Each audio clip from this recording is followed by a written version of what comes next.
Old School Lane Casual Chats is brought to you by oldsschoollane.blogspot.com and is associated with Channel Frederator, Manic Expression, the Comic Book Cast, and the Arun Mehta Show.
Everyone, welcome to a brand new episode of Casual Chats. I am Patricia, and I am here with a very special guest.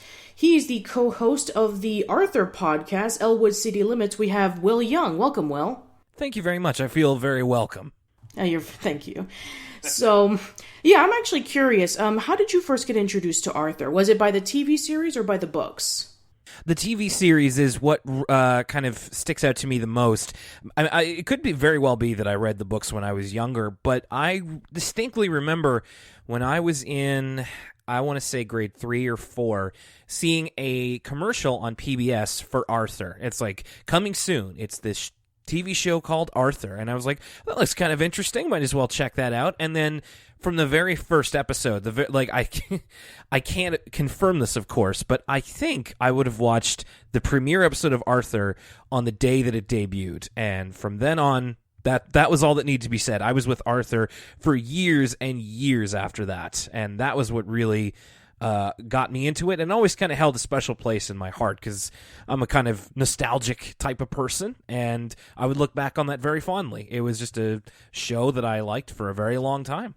Now, I actually, believe it or not, got introduced to the books first before I got introduced to the series because I remember that we would have like a whole series of books that in my class that we would like get a chance to read, and there was like a lot of books. There was a lot of scholastic books because my school used to have the Scholastic Book Fair like every couple of months, and then there would be people like purchasing a whole bunch of books from there. So there'd be a lot of Goosebumps books. There'd be a lot of Clifford the Big Red Dog books, and kind of like mix in between would be like a whole bunch of Arthur books. So we saw like the early crude drawings of Arthur with like the really long nose, like with Arthur's eyes and Arthur's nose and such. Mm-hmm.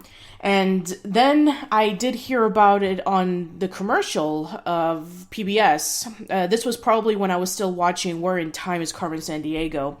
So that they were saying, oh, there's going to be some new episode, there's going to be a new show called Arthur.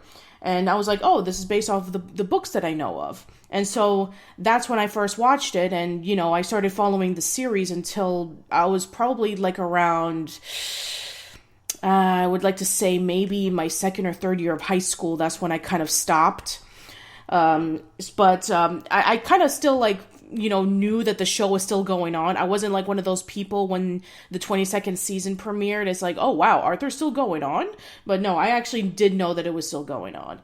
So yeah, that's how I got introduced to it. So, unfortunately, your co-host, Lucas, who also joins you on the Elwood City Limits podcast, was not able to join. So, I'm actually curious about how did the both of you meet? Did you were already friends, before the podcast, or were you friends for a long time? So, tell us how you guys first met.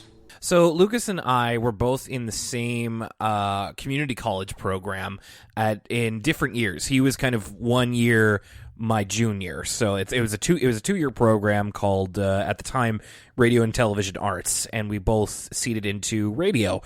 We both wanted to work in that field. We kind of met during school, but like I didn't think that much of him, and I didn't really interact with him much at all. It ended up being that we both were working at the same rural radio station at the same time, and we kind of became a bit more friendly that way. And it was around that time I was living in, like I said, it was a very rural part of the province I live in, Nova Scotia. And I was very lonely and very bored, so I thought, well, this is a great time to start a podcast, just to have something to do. And one of the things that came to my mind was, well, there's, a few TV shows I could talk about. There's a lot, could talk about wrestling, could talk about movies, could talk about any number of old TV shows that I've watched. But you know what? There's not an Arthur podcast out there, so I could really corner that market and be essentially the only game in town, which sounded better than the 10 millionth wrestling podcast. And when I was thinking about co-hosts that I wanted to do it with, because I knew it couldn't be just me, I had kind of a short list of people, and Lucas was an attractive prospect immediately because he was physically there with me. Like, we saw each other Monday to Friday. So I figured I would ask him and see what he thought and go from there. And it turned out he was actually quite interested in doing an Arthur podcast. He had fond memories of it as well. And working at a radio station, we were both able to kind of procure a professional sound studio, which is why if you listen back to the very beginning of the podcast, like I'm a little self-conscious about it because our early shows actually probably sound better than our more recent shows, and that was because we were in like a full recording booth with like foam on the walls and professional microphones and all this kind of stuff. And now I'm just like sitting on a chair in my room and on like a Yeti microphone. So it probably did actually, one of the rare instances where the production quality was better when we started. And so we just started doing that after work, like once a week, and just kind of doing it for fun because it took a long time for it to really catch fire. But to go back to your question, Lucas and I actually became better friends through doing the podcast. And this is how we primarily interact with each other these days. We both live in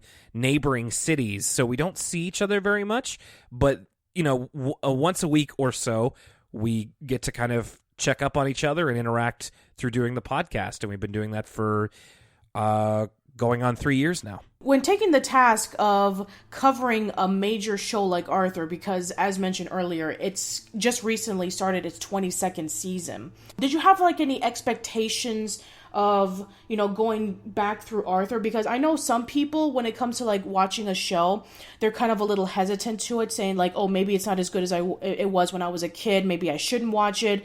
Or maybe I want to watch it maybe just for ironic purposes or something. But then there are people who are like, no, I enjoy this show. I want to watch it because this is something that is really meaningful for me.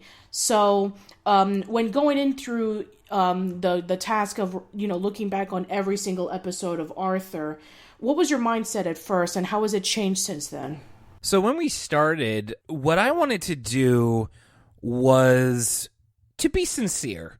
I think that it's really easy to kind of take the I guess the more Beavis and Butthead approach of just kind of, hey, let's watch this old cartoon and laugh at it. Because, of course, watching Arthur as a 20-something, it's not going to do the same thing for me that it did when I was little. And I had to reconcile that very quickly. But so there were two ways that I could take it. It could be very sardonic, which a lot of people do, and that's fine. But I genuinely felt that there was still some value to Arthur as a show for kids, and as I've learned watching it again, as something for adults here and there as well. And I wanted to kind of represent it as fairly as I could. And that's why kind of early on we wanted to take it a bit seriously. Obviously have poke fun at it and kind of criticize well-meaningly when we had to, but we always wanted to kind of be kind to it because it was a formative show for both Lucas and I. And there was no value in, just seeking to tear it down or criticize it. And also none to be completely Google-eyed about it and be like, this was the best show ever. I wish I was still 8 years old. So we wanted to be fair to it. And in doing that, we've actually found that it still has quite a bit of value, and it's still an entertaining show to watch.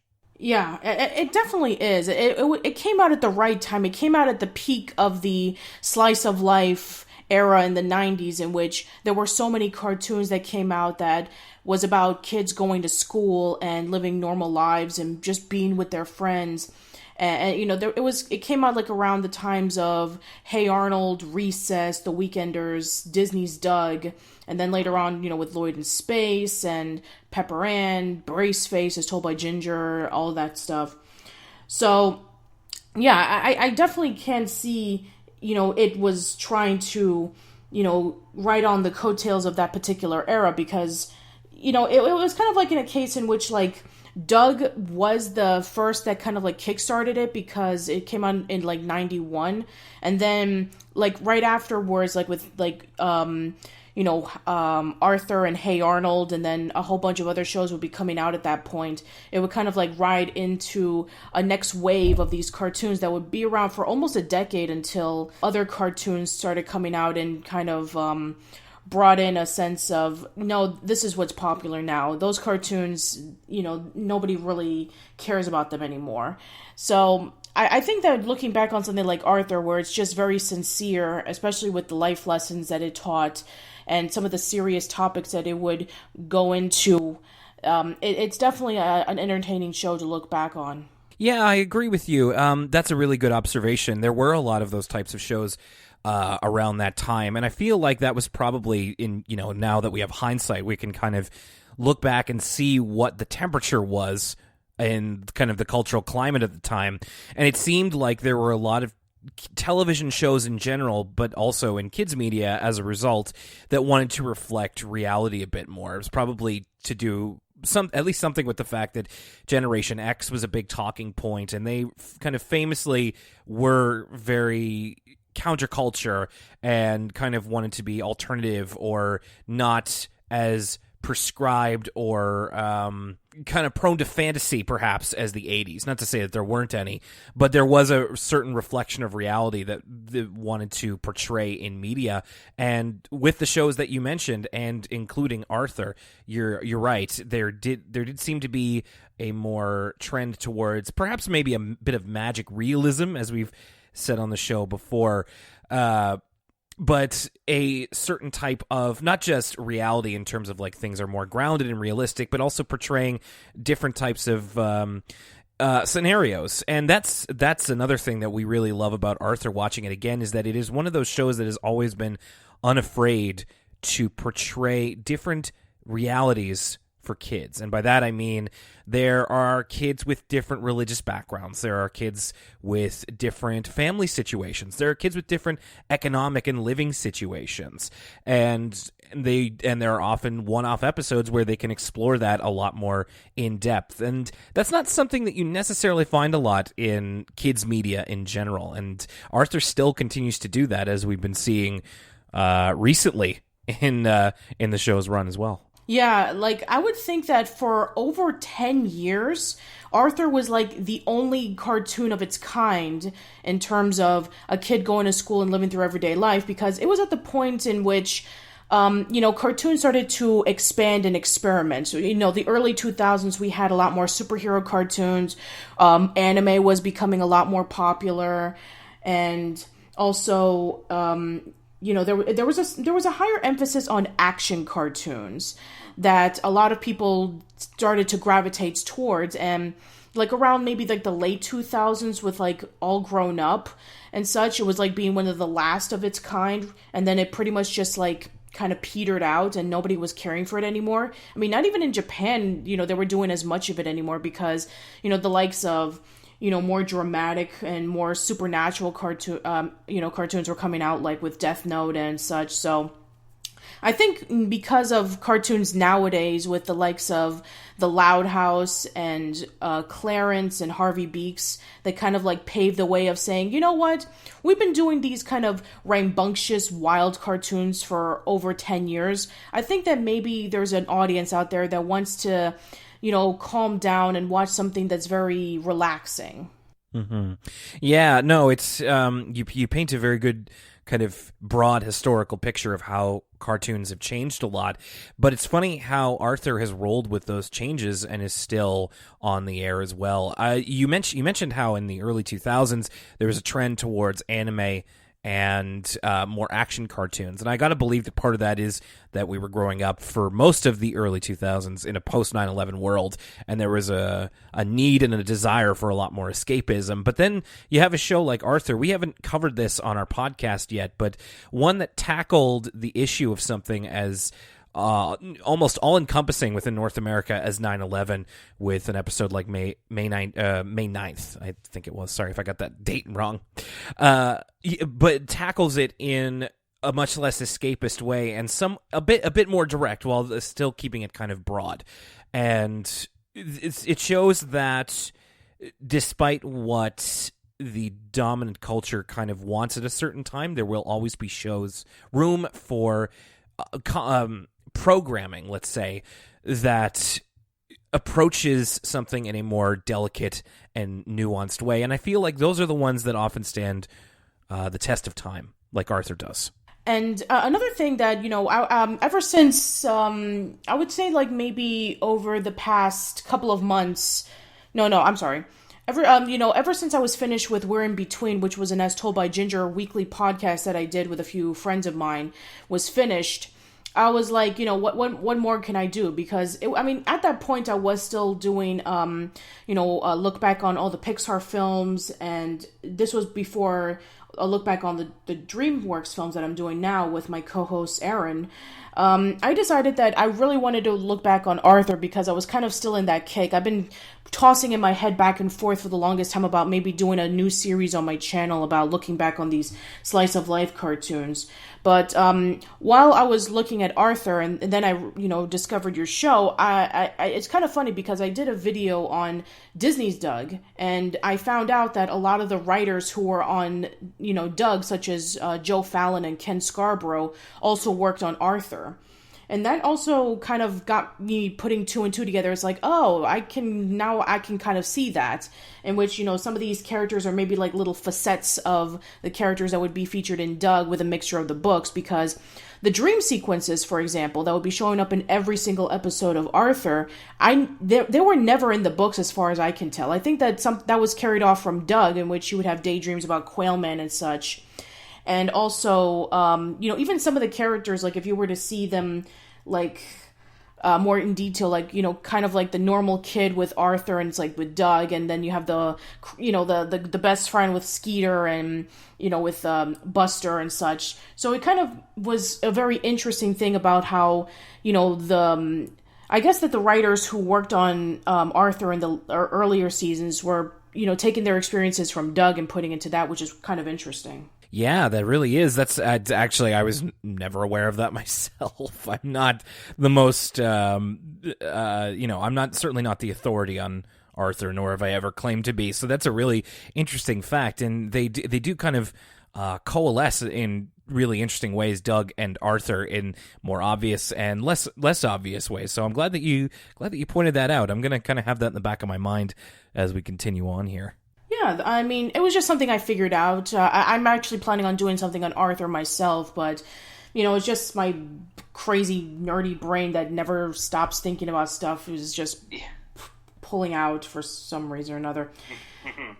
Anyway, so I'm actually curious. So when looking back on the series, I'm who have been your favorite characters and your favorite episodes at the point that you're at, which is that you recently started season 7. For anybody who's listened to our podcast before, Lucas and I are huge fans of Binky. Binky has been the MVP of the show so far because he has been the character who has been consistently the funniest. He has got some of the best lines.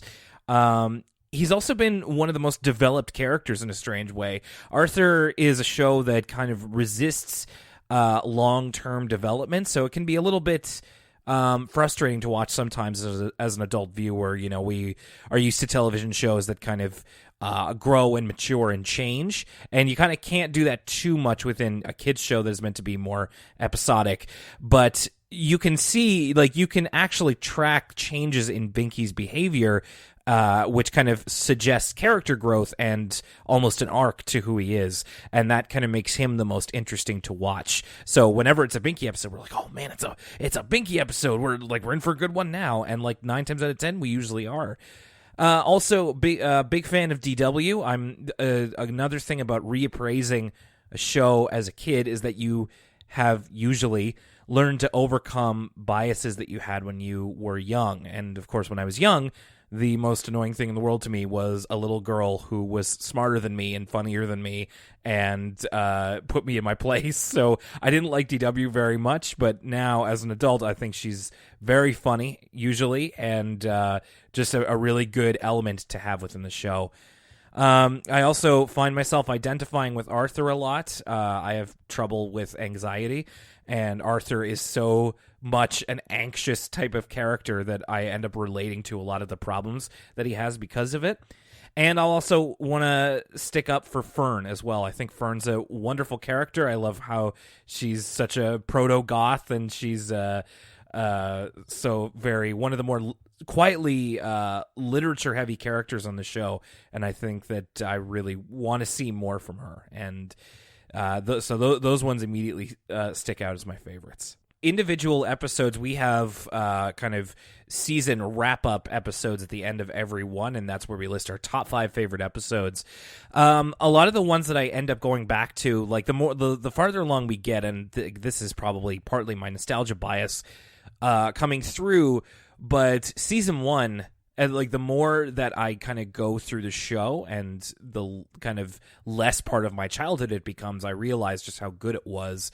My go-to answer for my favorite episode is the Arthur's Baby, DW's Baby doubleheader. That one's usually my favorite.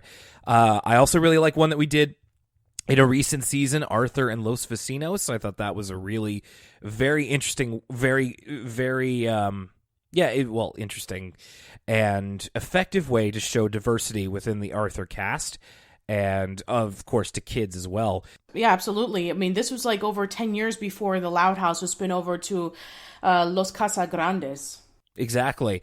And beyond that, I have trouble thinking of these sorts of things on the spot, but there's been several Binky-related episodes that I think are real winners. There was the Prunella Henry Screever episode, the very first one. I actually remember liking a lot more than I thought I would.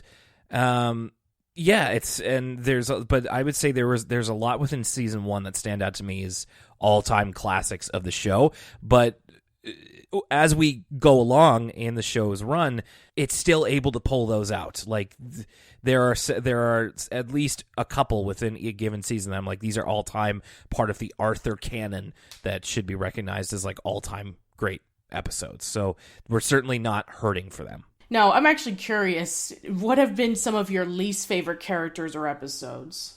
Least favorite characters. The good thing is that with least favorite characters, it's always the ones that are the least developed, but that always has room to change. Like the point where we are at in the podcast right now is that Muffy has been kind of underrepresented in terms of like being shown as an actual human being, but we seem to be trending in a bit of a way where she's starting to get a little bit more development, and Lucas and I are open to Muffy being less of a crummy character. So our hopes are high. The same goes for Prunella. She had a really good episode in the last couple of seasons, and she's starting to open up a little bit more as well. So I don't know if a lot of the characters I would say I don't like are like one-off characters like Cousin Cora from the first season or something, but we never see her again. So as far as the regular cast goes, I don't think there's any that I can think of that I really dislike.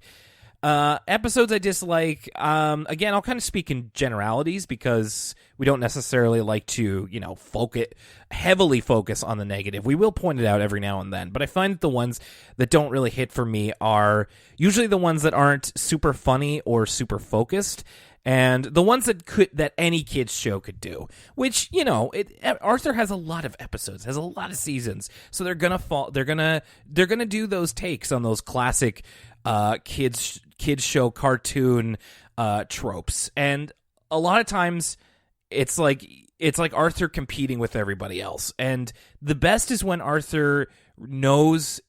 I say Arthur is a monolith.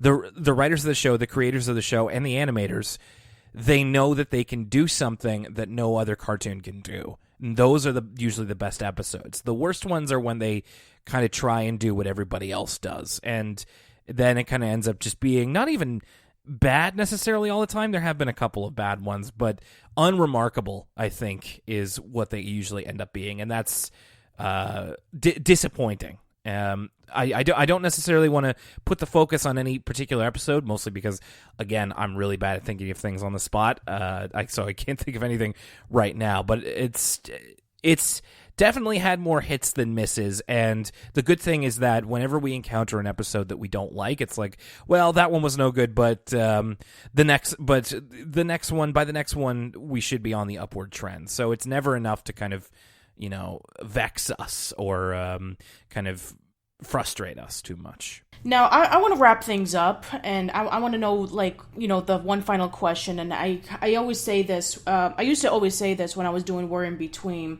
but what do you think that what do you think of the legacy of Arthur as a whole? The fact that it's still been going on for over 20 years, and people are still watching it, and people were still completely shocked by the fact that it's still running, and even the most recent episode has generated a lot of people to kind of have a resurgence of watching Arthur again. I think that ever since the season 22 premiere, where Mr. Ratburn is getting married to someone who's it was revealed that he was gay, I've seen so many people saying thank you, and to the writer Peter Hirsch, and they were doing fan art online, and Marc Brown posted a video talking about bringing more diversity into the show. So, yeah, I'm actually curious about what are your what do you think of Arthur as a whole?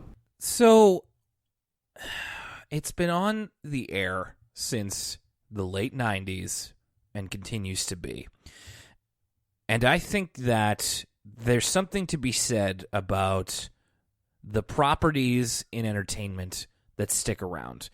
And it's easy to get negative about that because there are a lot of people who can be like, well, it's hasn't been good for so long. I've, of course, heard the criticisms a lot about when Arthur changed the animation style, it got really bad, or it's been bad for a long time. And that may very well be true. I am a quote unquote Simpsons fan, of the first 12 seasons, but that's still going on. And I can't say that I really laugh at it anytime I see it on TV.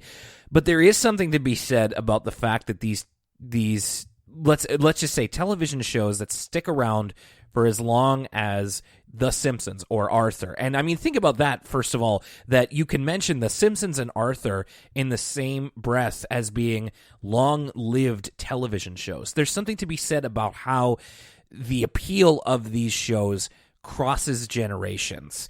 I was watching this show when I was in elementary school, and now it's still on the air. I'm married, and I'm in the next couple of years, I'm probably going to have my first kid.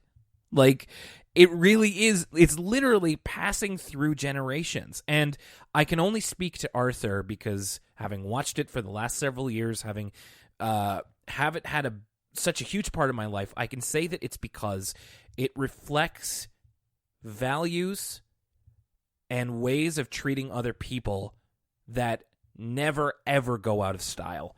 The core concept of Arthur is that there are people just like you with real problems, with real feelings that deserve your respect and that deserve to be listened to and talked about. And that's what Arthur's been about from the very beginning.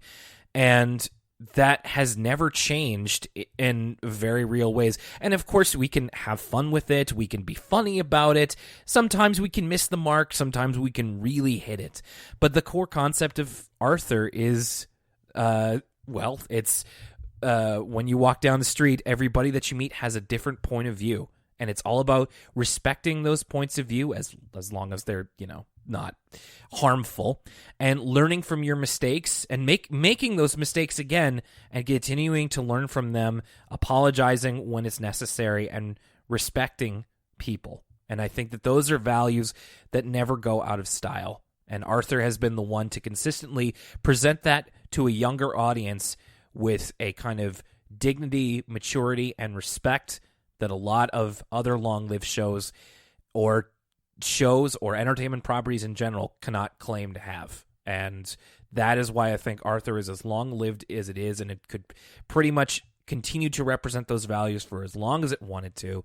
And the recent happenings with Mr. Ratburn is indicative of that.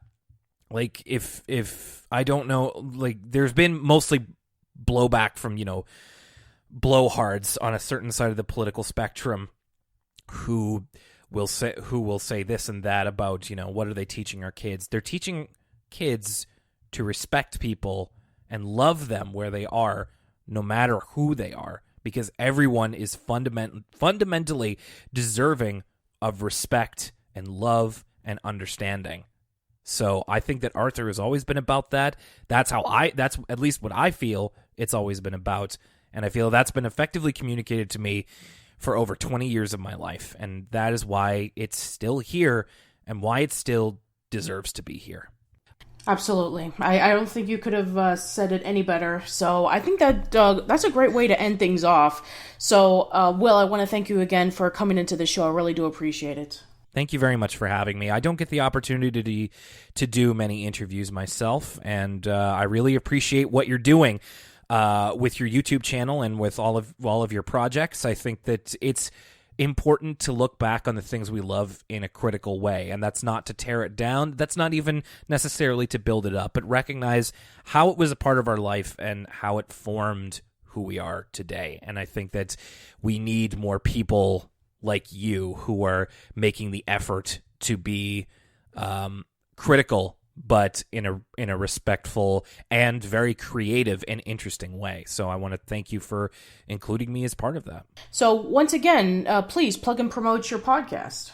My podcast is Elwood City Limits. We've been going for the last 3 years, and we are very close to hitting episode 100, so you have a lot of back episodes to listen to if you want to. We're available on Apple Podcasts, on Google Podcasts, and we just recently became available on Spotify as well. If there's a podcast service, we're generally on it, unless we're not, in which case, let us know. And you can do that by going to us on social media. We are on Facebook. We are on Twitter at ECL Podcast. We're also on Tumblr, and we are on Instagram as well. I believe that's also at ECL Podcast. You can email us at elwoodcitylimits@gmail.com about pretty much anything relating to Arthur or the show. If you do find us on your favorite podcast service, please give us a rating and a review. And beyond that, you can find us on Twitter individually. I am at WillYumWhy. That's WILLYUMWHY. And I believe Lucas is Lucas_Mancini. And I think that's pretty much it. I haven't had to do my own plugs in a while. Oh, no, it's one more thing. Patreon.com/Elwood City Limits. This is a way, if you have discovered the show, if you like us, and if you want to say thank you, it takes as little as $1 a month. We just released our review of Pokemon Detective Pikachu, and you can get that for as little as $1 a month. You can also get access to Arthur movie commentaries that we've done, extra episodes about what we've been up to, and all kinds of bonus content as well. And in the future, if we get to 40 patrons, we're gonna go see that Sonic the Hedgehog movie, for like it or not. So if that sounds like something you want us to do, or if you just want to say thank you, kick us a buck, patreon.com/Elwood City Limits. Don't feel like you have to, though.